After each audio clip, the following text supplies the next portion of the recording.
Je tombe sur ce message de mon père qui me dit « Attention mon fils, fusillade dans les rues de Paris, etc. » Et je prends conscience qu'il y a un truc, mais sans vraiment réaliser. Et au moment où je retourne à ma place, j'entends des bruits métalliques qui viennent du rez-de-chaussée, sans trop comprendre et en même temps sans trop réaliser ce qui se passe. Quand je me penche, je vois, donc c'est 3 dimensions, quoi. J'ai la vue qui s'active, donc j'ai cette image extrêmement graphique, des gerbes de sang, etc.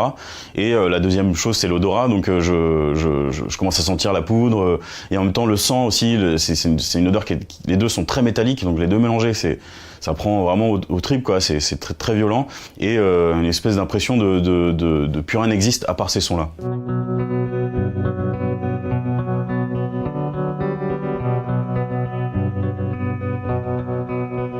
Pour nous, la vie s'arrête à ce moment-là. On est vraiment un objet, voilà, on est réduit à notre plus simple personne, des êtres humains. Et on sait qu'à l'extérieur, il y a des tas de choses qui se passent, que la vie continue, qu'il y a une espèce de train qui s'arrêtera pas, qui est en train de tourner à l'extérieur. Et il y a des dialogues qui se lancent avec un des négociateurs de la BRI, entre le terroriste, le plus petit des deux terroristes, qui justement lui demande des trucs, mais en même temps c'est très brouillon, quoi. On comprend pas, c'est d'un non-sens absolu où nous on est passé face aux fenêtres, il y a des otages contre la porte et on comprend pas, quoi. Moi clairement pendant ces 2h30, j'ai trouvé aucune justification à quoi que ce soit et en même temps j'avais pas envie de le faire et je pense que c'est humain.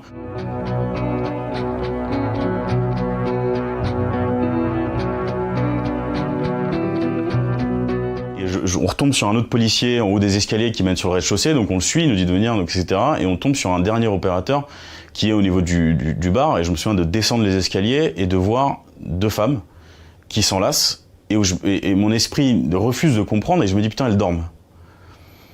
Et en fait, elles dorment les yeux ouverts, donc elles sont mortes, quoi. Et l'opérateur de dire, juste après de cette scène, de dire regardez pas.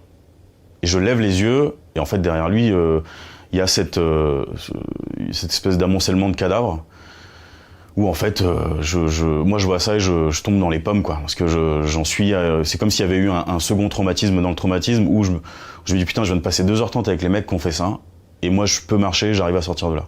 Les semaines qui ont suivi le Bataclan, pour moi, retourner dans un lieu où on fait la fête, où on boit, où il y a de la musique, il y a du rock, pour moi déjà rien écouter du rock, ça a été une épreuve absolue. C'était extrêmement difficile de me dire putain, je vais retourner dans un bar, quoi. Je vais retourner faire la fête, parce que quand on est barman, on participe à la fête, on l'alimente d'une certaine façon. Et moi, pour moi, la fête c'était éteinte, quoi. Il y avait une espèce de fin le 13 novembre. Ça faisait 4 ou 5 mois que j'étais avec ma copine de l'époque, Romane, et ça se passait super bien. Je sortais d'une relation qui était un peu difficile, et j'avais besoin d'un peu de liberté, de renouveau en fait. Et surtout, j'étais tombé sur une nana 1 an avant, Doris, dont j'étais tombé, pas amoureux, mais j'avais flashé sur elle, quoi. Après les attentats, quand Romane me rejoint à Paris, je tombe sur une fille qui est extrêmement touchée et bouleversée par ce qui m'est arrivé. Là où moi, j'ai besoin qu'on me soutienne, j'ai l'impression qu'elle a un peu de mal, malheureusement, à se placer en rock à côté de moi et à presque me rassurer, quoi.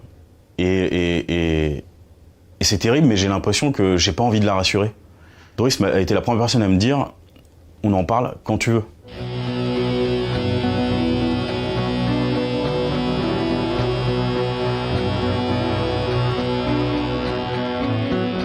Je me rends compte que je pars et je laisse Doris derrière moi, et en fait que Doris, c'est un peu, comme j'ai dit plus tôt, c'est mon rock, et elle est un peu la garante de ma santé mentale, malheureusement. Et ma psy le viendra bien sûr après. Et en fait, j'arrive dans le parc national de la Torres del Paine, qui sont en fait en Patagonie chilienne, et je me retrouve au milieu de nulle part, tout seul. Et bien sûr que l'énorme boulet de souffrance et de douleur qui me suit, bah là, il me rattrape à 100% et il me heurte complètement. Donc je me rappelle d'être dans ma tente. Je suis il me semble, à 13 500 km de Paris, et je me dis, mais qu'est-ce que je fous là, quoi.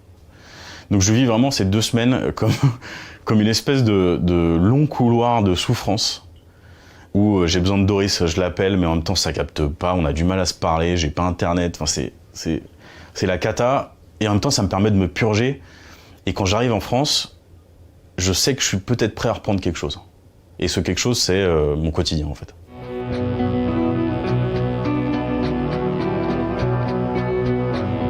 Le moment où j'ai réussi à faire face, c'était en sortant de chez ma psy, en avril 2018, et je sors de cette consultation, et Sandrine me dit bonne route, un truc comme ça, et là je me dis ouf, là je suis tout seul, et je sais que je suis armé pour faire face. Et pourquoi ? Parce que j'ai fait presque 3 ans de thérapie avec elle, et qu'elle m'a donné tous les outils nécessaires pour combattre le traumatisme, pour combattre les surgissements de ces images difficiles. Et bien sûr qu'il me restera des douleurs, mais bien sûr que ce sera beaucoup moins dur qu'avant, et que j'aurai la force et la conviction de me dire que je suis plus fort que ça, et que j'arriverai à le combattre.